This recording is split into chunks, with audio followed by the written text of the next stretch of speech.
Oke, Brody, kita di sini saya akan mewawancarai teman saya, teman kerja saya. Dia salah satu orang kerajaan Kubu yang akan menjelaskan beberapa penjelasan dari dia, pertanyaan-pertanyaan sederhana dari saya.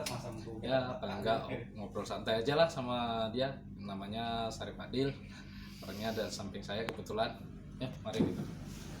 Oke, gimana kabarnya? Alhamdulillah. Sehat.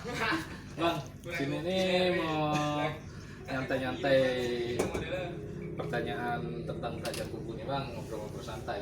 Ya. Gimana bang? Loh, Nah, ini bang, pertanyaannya? jadi itu tentang kerajaan Kubu nih bang ya. Ya. Gimana menyikapi tabir dan keingintahuan serta silsilah kerajaan Kubu yang selama ini cukup membingungkan masyarakat. Gimana? Assalamualaikum warahmatullahi wabarakatuh.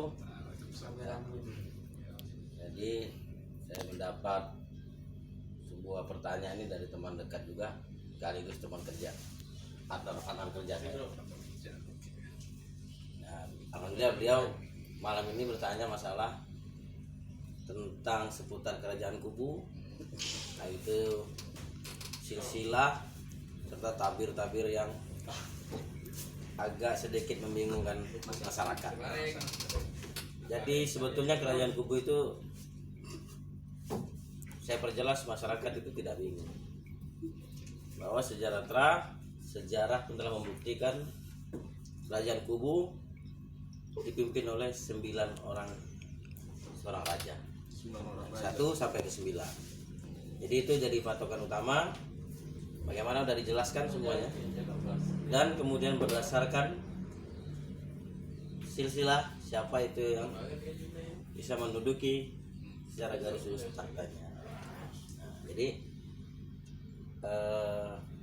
bisa buka di Google atau di buku sejarah adat istiadat kerajaan Kubu, dan sekarang bukunya ada yang baru terbitan pemerintah Kabupaten Kubu Raya. Buku itu diterbitkan langsung pemerintah Kabupaten Kubu Raya, menjelaskan ada 9 tokoh seorang pemimpin di kerajaan Kubu. Oke bang ya, itu yang pertama tadi ya udah dijawab sama Bang Badil. Nah keduanya, jadi ini siapa menurut anda secara silsilah yang menjadi pewaris dan ahli waris kerajaan Kubu? Dari menurut silsilah itu sudah jelas ya, kerajaan Kubu ada 9 orang raja. Kerajaan Kubu itu dikenal dengan gelar Tuan Besar, itulah rajanya. Jadi gelarnya itu, gelar seorang raja itu Tuan Besar. Nah, kalau menurut silsilah, agar masyarakat nanti tidak dibingungkan dengan adanya opini-opini pendapat lain, ya. Jadi di sini buat saya kasih sedikit gambaran tentang silsilah. Nah, di sini tulis 9 orang Tuan Besar Kubu. Jadi ada memang beberapa silsilah ini terputus, seperti dari Tuan Besar keempat, yaitu Tuan Besar Sarip Ismail bin Sarip Abdurrahman. Nah, di sini sempat terputus. Setelah beliau itu turun ke adik. Nah, turun ke adik. Adik itu Sarip Hasan. Nah, kalau menurut kita gali sejarah-sejarah yang pernah ada, itu pada masa itu kemungkinan anak beliau ini Sarip Muhammad Zaid ini masih kecil. Jadi masih kecil itu dia belum layak untuk diangkat menjadi seorang raja atau tuan besar. Tapi keberadaan pada posisi raja itu dipimpin oleh adik daripada Tuan Besar Syarif Ismail. Setelah Syarif Hasan itu, Tuan Besar Kubu Syarif Hasan meninggal, turun tahta itu ke anaknya, yang seharusnya tadi ke anaknya Ismail. Nah, ini sempat terjadi penyimpangan, ya. Tapi setelah diduduki oleh anak Syarif Hasan itu, Syarif Abbas akan kembali dipulangkan kembali. Nah, dipulangkan kembali dengan yang berhak. Ini salah satunya. Kemudian ada kita tarik lagi. Nah, ini silsilah tertulis, ini kita dapat. Ini masih ada logo, itu logo zaman Belanda. Di sini ada tulisan Zegel van der Laan ini. Lama juga ya Bang. Ya. Sini jelas tulis. Nah, jadi wafat Syarif Muhammad digantikan oleh anaknya. Nama Syarif Abdurrahman diangkat oleh menjadi Tuan Kubu tahun 1837. 1837. Wafat Syarif Abdurrahman digantikan oleh anaknya Syarif Ismail diangkat menjadi Tuan Kubu 28 Mei tahun 1841. Nah, disinilah sempat agak terjadi sedikit pergeseran, ya. Pergeseran. Di sini tertulis diangkat Syarif Ismail. Wafat Syarif Ismail digantikan oleh saudaranya menjadi wakil nama Syarif Hasan. Sebab anak Syarif Ismail masih kecil. Diangkat 5 Maret 1886. Oh, udah tertulis di situ. Tertulis ini. Kemudian di bawahnya itu setelah Syarif Ismail wafat digantikan oleh anaknya Syarif Hasan. Nah, anaknya Syarif Hasan itu Syarif Abbas. Nah, diangkat menjadi Tuan Muda 8 November 1900. Menunggukan anak Syarif Ismail yang mana mestinya menjadi Tuan Kubu. Nah, di sini ada sedikit pergeseran, tapi dari sini jelas dengan diangkatnya kembali Tuan Besar ke-7 yaitu Syarif Muhammad Zain Idrus bin Ismail. Nah, itu sudah lurus. Jadi ini silsilah, kalau kita berbicara tadi masalah silsilah, memang ada kerajaan Kubu memiliki silsilah dan memiliki Penjelasan. pewaris serta ahli waris. Jadi sudah ada kejelasan. Kemudian di sini juga tercatat siapa-siapa istri Syarif Zain, ikut anak-anak beliau. Nah, kemudian pergeseran juga terjadi di wafat Syarif Zain, diangkat kembali itu Syarif Saleh. Syarif Saleh ini, Tuanku Syarif Saleh ini menantu daripada Syarif Abbas. Kemudian beliau menjadi korban keganasan Jepang tahun 1943 itu di Mandor yang sekarang dikenal dengan makam juang. Jadi setelah wafat beliau pada tahun 1943 sampai 1958 itu kembali putra daripada Syarif Zain, yaitu Syarif Hasan. Nah, bertitiklah sampai di situ. Jadi kalau kita tarik secara garis lurus, kepemimpinan atau siapakah pewaris atau ahli waris. Nah, kalau kita berdasarkan silsilah, kita punya patokan seperti ini. Ya, di sini tercatat jelas bahwa nasab yang ke bawah itu setelah Syarif Hasan itu pewaris tahta. Ini di tahun 75 diterbitkan oleh pemerintah Provinsi Kalimantan Barat tahun 75, karangan Y.O. Lontaan. Dan waktu itu almarhum dari Syarif Saleh Segaf yang pernah nyatat itu, beliau itu almarhum kalau nggak salah merupakan salah satu anggota dari Rabitah. Jadi sebetulnya masyarakat tidak perlu bingung. Jadi ada kesimpangan yang terjadi, siapa sih sebenarnya, ya kan? Oh ini siapa sih yang menduduki tahta? Ini siapa? Ini siapa? Sebetulnya itu tidak luput sebenarnya dari kebingungan, memang betul ada. Jadi perselisihan bukan merupakan perselisihan, tapi itu merupakan berbeda pendapat saja. Berbeda pendapat. Jadi kalau kita berselisih mungkin antara satu sama lain itu saling berseteruan. Tapi di sini saya jelaskan kembali, kerajaan kubu itu kalau kita ingin sama-sama memiliki patokan, kita memiliki dasar. Dasar yang pertama sejarah, yang kedua berdasarkan dari silsilah. Bagaimana sistem yang kita ketahui di seluruh kerajaan, bahwa meninggal seorang ayah maka itu digantikan anaknya, meninggal seorang ayah maka itu digantikan anaknya.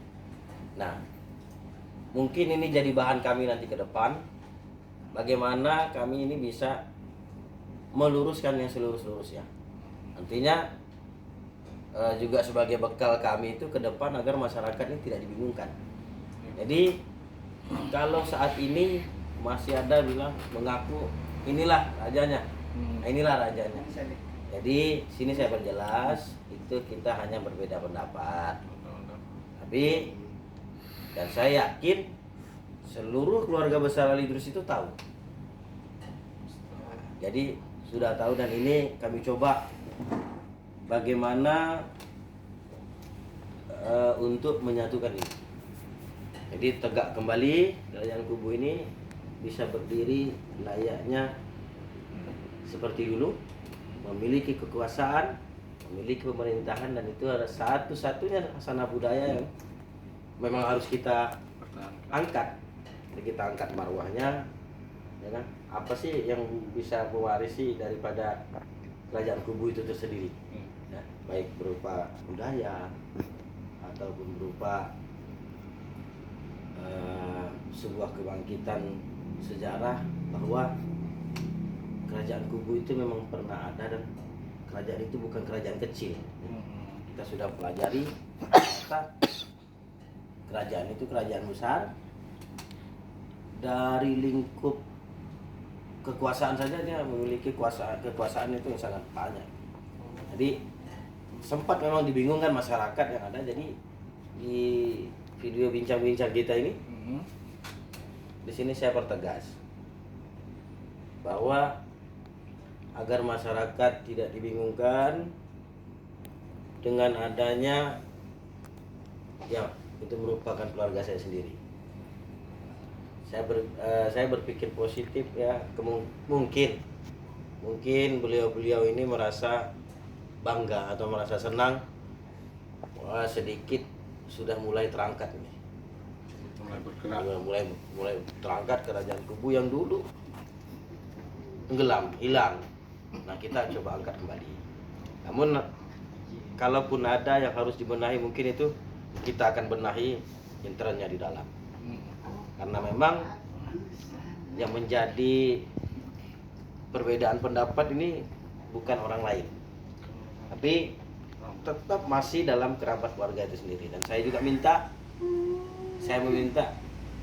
kepada kaum kerabat ini agar nanti menyelesaikannya itu dengan cara kekeluargaan.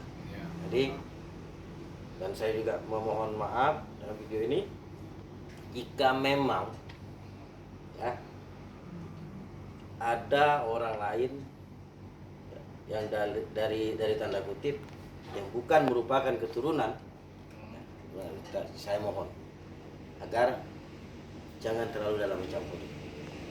Kalau antusias, ingin berbakti, ingin bekerja sama dengan baik kerajaan kubu itu, monggo silakan. Tapi untuk berbicara secara dalam tentang permasalahan kerajaan ini, saya mohon biarlah beberapa keluarga besar yang merupakan keturunan, biarlah mereka yang berbicara. Dan itu tujuan saya salah satunya. Ya, bagaimana ini kerajaan bisa terbentuk kembali? Sebetulnya kerajaan itu sudah terbentuk, cuma hanya karena memang lama tenggelam. Ya, setelah menyatunya 12 Swapraja, salah satunya ditandatangani Syarif Hasan. Syarif Hasan itu merupakan tuan besar terakhir. Beliau bertanda tangan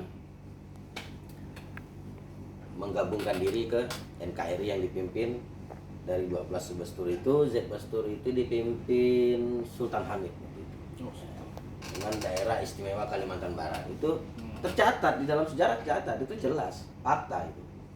Jadi kalau kita berbicara, kita tarik kesimpulan sejarahnya itu sangat mudah sebetulnya.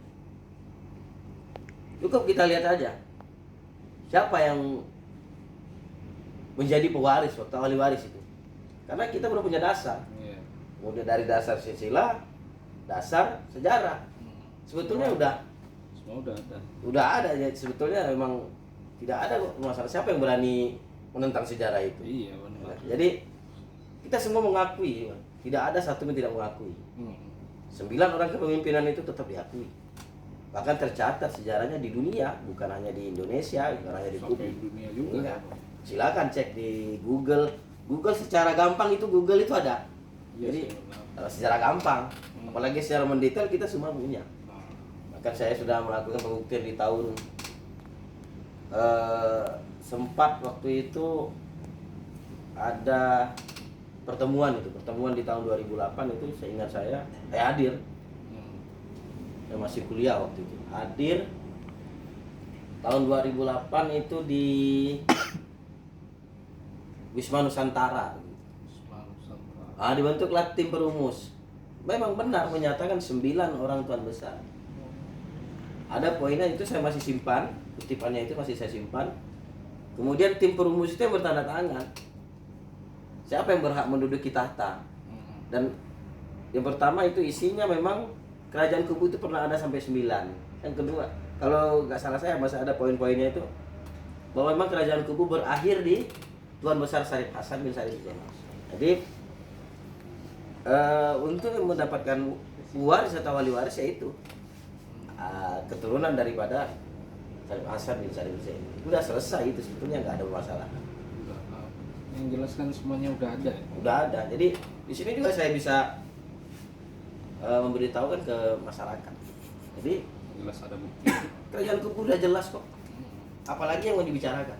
Iya. Ya kalau memang sekarang ada mengaku dirinya sebagai raja, ada yang mengaku dirinya sebagai tuan besar, saya kira itu cuma berbeda pendapat saja dengan mereka. Dan semuanya itu masih kerabat keluarga. Saya rasa itu akan nanti menjadi PR bagi kami. Selesaikan dengan baik lah sebuah kerajaan, dan nggak mungkin sampai dipimpin 2 semua. Iya. Memang dulu pada tahun 2017 terjadi sebuah upacara agung, penobatan. Akan tetapi yang memiliki hak ini ada pewarisnya. Beliau setelah memberikan mandat, akan tetapi sudah ditarik. Sudah kita lihat bahwa ini udah atas kemauan beliau sendiri, beliau menarik itu karena melihat terjadi perselisihan antara pihak keluarga. Jadi kami rasa kejadian yang pernah terjadi itu hanya sekedar mengambil hikmah dari kejadian. Tapi saya bersemangat sekali, saya sangat saya banggakan waktu itu kerajaan Kubu itu mulai bangkit. Ya. Nah, kemungkinan ke depan secara internal kita akan selesaikan lah, karena kita memiliki dasar. Apakah kita menyelesaikan dengan cara musyawarah nanti akan ditegakkan kembali seperti ini, karena memang ada dasar-dasar sejarahnya, itu tidak bisa dipungkiri. Jadi coba nanti akan kita luruskan.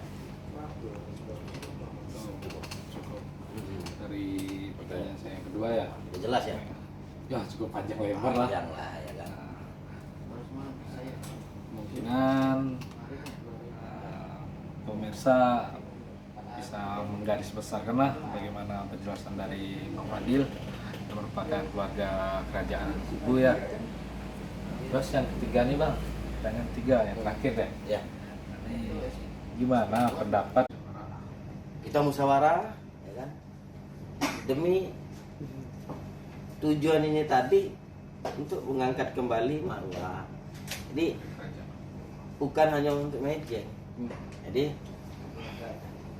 menamakan dirinya sebagai salah satu keturunan dari kerajaan, lalu menggunakan atribut ataupun berpakaian layaknya seperti seorang kerajaan, itu bukan itu. Tapi tujuan kita itu bagaimana keluarga besar kerabat kerajaan ini bisa menyatu, nah, saling tidak bertolak belakang ke depan seperti itu. Jadi memang kita punya cita-cita itu, terutama saya secara pribadi sebetulnya prihatin, tapi bagi saya ini ujian. Saya tidak pernah mundur untuk berbuat bagaimana kerajaan ini atau keluarga besar ini bisa kembali terangkat derajatnya. Nah, ini merupakan di Kalimantan Barat itu ada 2 kerajaan yang merupakan yang dipimpin oleh Ahlul Bait. Jadinya 2 kerajaan ini, pertama dari Qadriyah, kita ketahui itu Al-Qadri, kemudian dari kubu Al-Idrus. Jadi Kalimantan Barat ini dipimpin oleh 2 orang, ada 2 kepemimpinan itu merupakan sajid. Ini yang harus kita banggakan kita. Jadi ke depan saran saya itu agar satu sama lain melepaskan ego. So pertanyaan terakhirnya dari itu ya, mudah-mudahan harapan abang buat kedepannya untuk kerjaan kubu lebih terrealisasi lah. Gimana? Amin. Mudah-mudahan semua perjalanan abang ya ada perubahan besar dari kerajaan. Amin. Amin. Oke bang, Yuk. sekian pertanyaan saya. Terima kasih banyak bang ya Oke. untuk infonya. Sip.